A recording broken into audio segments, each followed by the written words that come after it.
Et là, il y a un frère qui m'a posé la main sur mon épaule et qui m'a dit Tony, le Seigneur t'aime tel que tu es, qu'est-ce que tu as pu faire? Le Seigneur t'aime.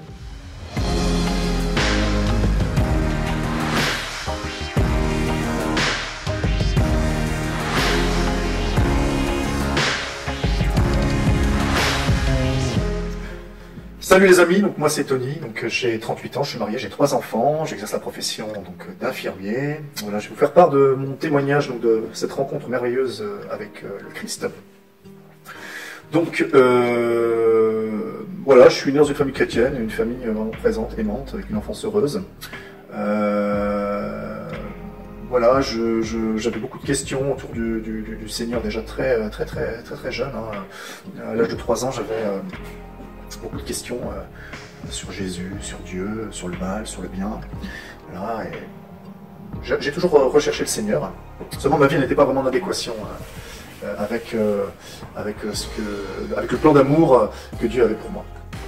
Aussi bien que vers l'âge de 12 ans, donc très jeune, je suis tombé dans la pornographie. À cet âge-là, j'avais une imagination très développée et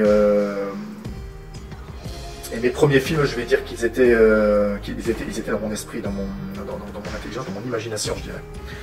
Et je me suis affectionné de toutes ces choses. J'avais aussi j'avais un manque de confiance en moi terrible. Je pouvais perdre mes moyens devant les filles, notamment. Hein, c'était l'adolescence, hein, donc avec les hormones, elles étaient là. Mais j'étais complètement débordé, et c'était un peu un remède pour moi. Je suis tombé dans l'addiction, donc aussi bien dans la pornographie à travers les films, à travers la masturbation. Et plus tard, donc arrivé à jeune adulte, je suis pas allé dans des endroits très fréquentables.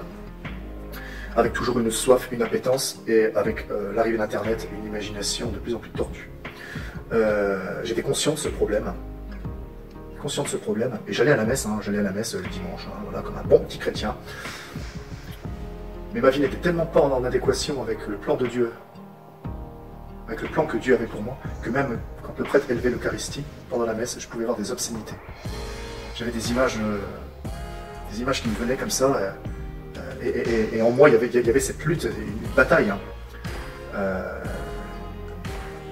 Je me souviens qu'à la fin de la messe, il y avait une librairie, et je descendais, j'allais à la librairie, et j'essayais de regarder, de me nourrir, alors que je venais de me nourrir du pain de vie, d'aller me nourrir de ce que ma chair convoitait, parce qu'elle convoitait ça, elle avait une appétence qui était démesurée, déréglée.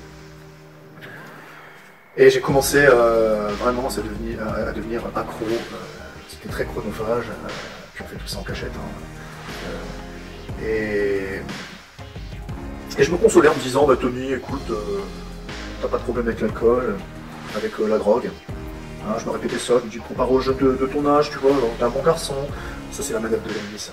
C'est vraiment la manœuvre de l'ennemi. Non, t'as ce péché-là, mais c'est pas grave. C'est exactement ce qui s'est passé au jardin de l'Éden. Ève, il a dit à Ève, mais non, vous ne mourrez pas. C'est bien que le salaire du péché, c'est la mort. Et le péché, ça veut dire étymologiquement manquer sa cible. Et là, j'avais manqué ma cible. J'avais pris ce sentier large de la perdition. Alors, il a fallu qu'il arrive un événement dramatique à mon travail, hein, où j'ai eu vraiment un échec cuisant, lourd, dur, et je me souviens que j'ai crié vers Dieu pendant 3 jours. Pendant 3 jours, je ne suis pas sorti de mon lit, j'ai crié vers Dieu. Voilà, dans l'angoisse, j'ai crié vers lui, comme dit le psaume. Et Dieu a répondu. Par le biais de mes parents, j'ai intégré les parcours alpha, et dans les parcours alpha, j'ai complètement perdu. Hein.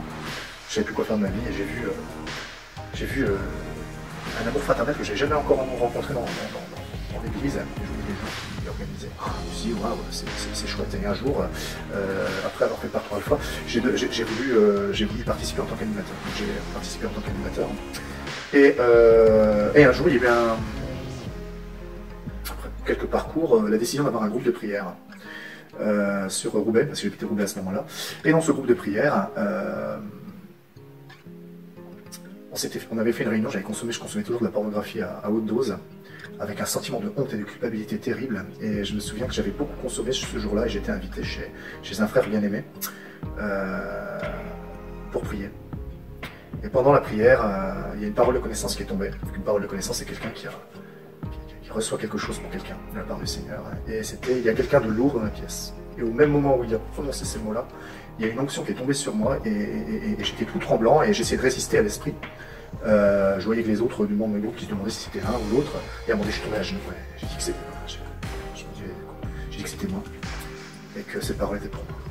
Et là, il y a un frère qui m'a posé la main sur mon épaule et qui m'a dit Tony, le Seigneur t'aime tel que tu es. Qu'est-ce que tu as pu faire?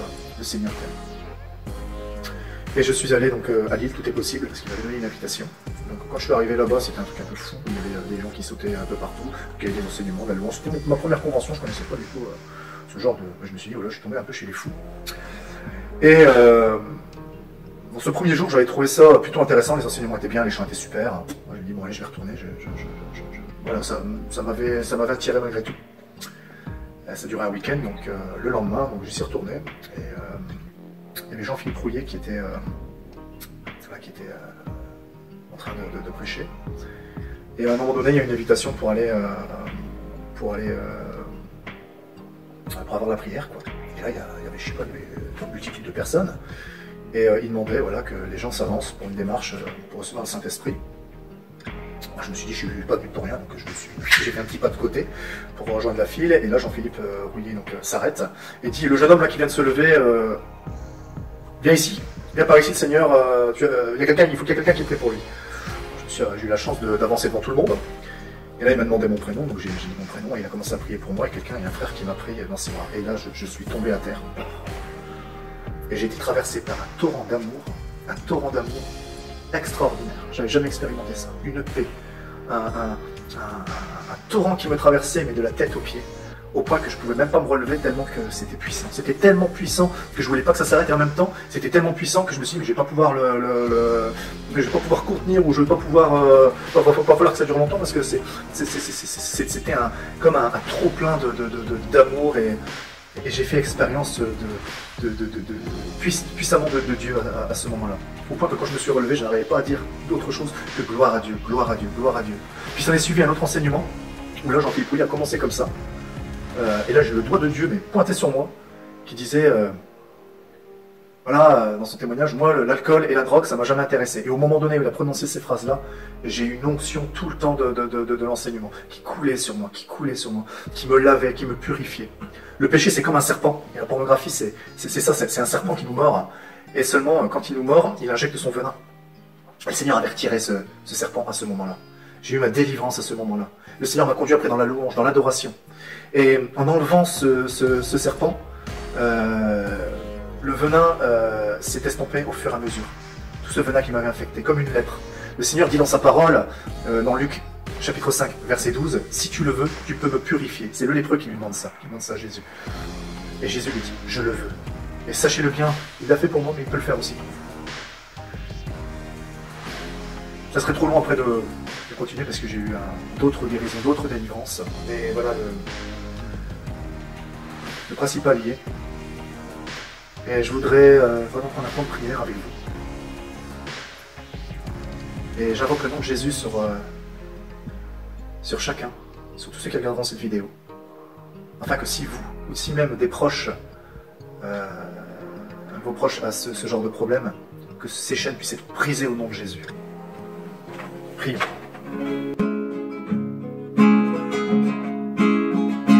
Il y a puissance dans le nom de Jésus. Il y a puissance dans le nom de Jésus.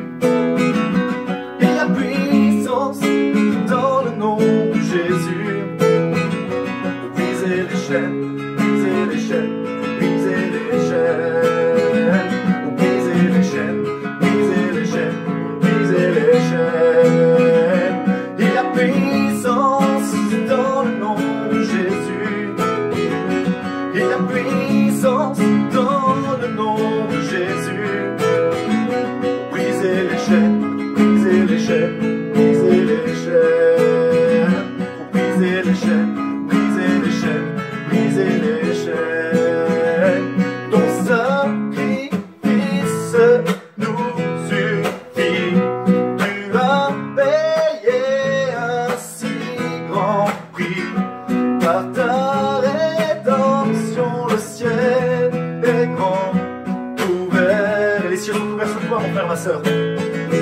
ciel est grand ouvert. Et la puissance dans le nom de Jésus. Il y a puissance dans le nom de Jésus. Pour briser les chaînes, briser les chaînes.